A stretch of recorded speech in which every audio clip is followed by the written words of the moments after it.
তো hello guys, চলে এসেছি আর খেলার খবর চ্যানেলে বিগ আপডেট নিয়ে। তো চলো বন্ধুরা, খুব গুরুত্বপূর্ণ আপডেট নিয়ে চলে এসেছি। ফুল ভিডিওটা দেখতে থাকো, স্কিপ করবে না। স্কিপ করলে কিন্তু ভিডিওর মধ্যে অনেক কিছু মিস করবে। এবং এই খেলার খবর চ্যানেলে যারা নতুন আছে, অবশ্যই খেলার খবর চ্যানেলটা সাবস্ক্রাইব করে পাশে থাকা বেল আইকন ঘন্টাটাকে ঢং করে বাজিয়ে দাও।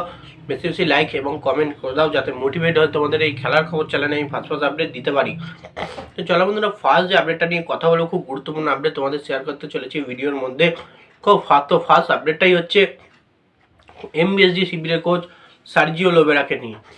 তো এমবিএসজি শিবিরের কোচ সার্জিও লোবেরাকে নিয়ে যে খবরটা দেবো সেটা হচ্ছে, সার্জিও লোবেরা কিন্তু মোহনবাগান শিবিরকে এবার যে অনুশীলনটা করাচ্ছেন সেটা হচ্ছে পুরোপুরি ফ্রি কিকের ওপর নির্ভর করে, ফ্রি কিকের ওপর বেস করে কিন্তু পুরোপুরি মোহনবাগান টিমকে প্র্যাকটিস সেশন করাচ্ছেন। মানে তিনি চান প্রতিটা প্লেয়ার, মোহনবাগান টিমে প্রতিটা প্লেয়ার প্রত্যেকটা দিক সঠিকভাবে যাতে সফলভাবে খেলতে পারে। কিছুদিন আগে পাসিংয়ের দিকে নজর দিয়েছিল, শটের দিকে নজর দিয়েছিল, এবং এবার কিন্তু ফ্রি কিকের দিকে নজর দিচ্ছে। ফ্রি কিকের দিকে ভালো রকম করে দিয়ে প্র্যাকটিস করাচ্ছে তাদেরকে। ফ্রি কিক কীভাবে মারতে হবে না হবে সব রকম কিন্তু সার্জিও লোবেরা একটা সাবজেক্টের মতো একদম পরিষ্কারভাবে পড়িয়ে দিচ্ছেন, প্রতিটা প্লেয়ারের মাথায় ঢুকিয়ে দিচ্ছেন, এবং প্রতিটা প্লেয়ার সেইভাবে পারফরমেন্স করলে অবশ্যই মোহনবাগান শিবিরকে কোনো দল সহজে হারাতে পারবে না। এবং যেহেতু তাদের প্রথম খেলা কাল থেকেই আইএসএল স্টার্ট হচ্ছে, প্রথমেই খেলা, সে কারণে নিজেদেরকে পুরোপুরি রেডি রাখতে চলেছেন।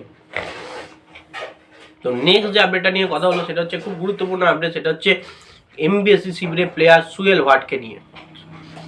সুয়েল ভাট কিন্তু এ মরশুমে কিন্তু বেশি বেঞ্চে তাকে বসতে হবে না।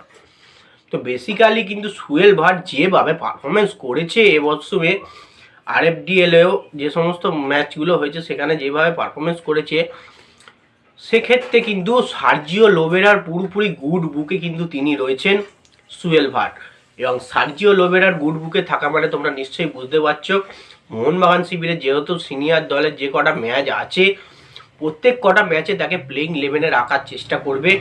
হয়তো প্লেইং 11 না রাখলেও প্রথম দিকে তাকে গেম টাইম দেবে, এবং হয়তো হাফ টাইমের পরেও সুয়েল ভাটকে কিন্তু ইউজ করতে পারেন সার্জিও লোবেরা। কারণ মোহনবাগান শিবিরের স্ট্রাইকিং লাইনে যে কোনো প্লেয়ার যদি সাফার করে, গোল না পায়, সঙ্গে সঙ্গে কিন্তু চেঞ্জ করে সুয়েল ভাটকে নিয়ে আসবে, এমনটাই কিন্তু বার্তা আছে সার্জিও লোবেরার তরফ থেকে।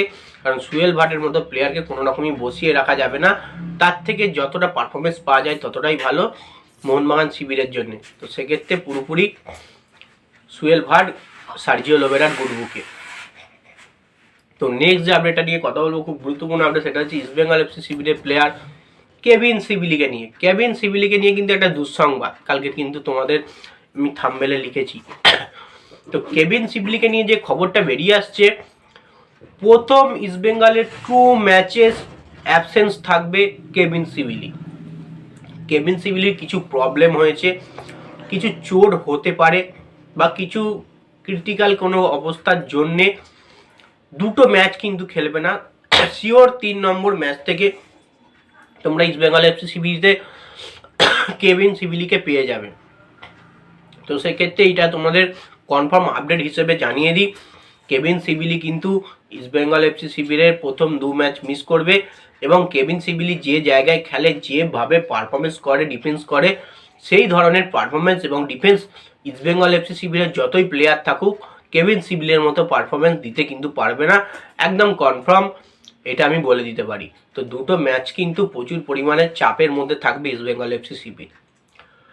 এবং নেক্সট এবং লাস্ট আপডেট যেটা নিয়ে কথা বলবো সেটা হচ্ছে টিকিট সংক্রান্ত নিয়ে। কিন্তু এআইএফএ প্রচুর পরিমাণে একটা বড় বার্তা দিয়ে দিয়েছে, টিকিট কবে থেকে সেল হচ্ছে না হচ্ছে অনেকেই জানতে চেয়েছিল। তো কালকে থেকে কিন্তু টিকিট সেল হওয়া শুরু হয়ে গেছে অফলাইনে। অনলাইনে তোমরা টিকিট কাটতে পারবে, এবং অফলাইনে কিন্তু বিবেকানন্দ যুবভারতী ক্রীড়াঙ্গনের যে বক্স অফিস আছে, সেই বক্স অফিস থেকে তোমরা টিকিট কাটতে পারবে। মোহনবাগান গ্রাউন্ড থেকেও হয়তো কাটতে পারবে বক্স অফিস থেকে। এবং আজও কিন্তু টিকিট দেওয়া হবে সকাল 6টা থেকে এবং 11টা অবধি টিকিট দেওয়া হচ্ছে। সবাই কিন্তু টিকিট কেটে নাও গিয়ে। কালকে উদ্বোধনী ম্যাচ কেরালার সঙ্গে মোহনবাগানের, বিকেল 5টা থেকে তোমরা আইএসএলের দামামা বেজে যাচ্ছে, আইএসএল দেখা শুরু করে দাও। তো যাই হোক বন্ধুরা, এই আপডেট ছিল ভিডিওটা যদি ভালো লেগে থাকে লাইক কমেন্ট শেয়ার সাবস্ক্রাইব করে পাশে থাকো। চলো বন্ধুরা, বাই। নেক্সট ভিডিও আবার দেখা হচ্ছে। টাটা।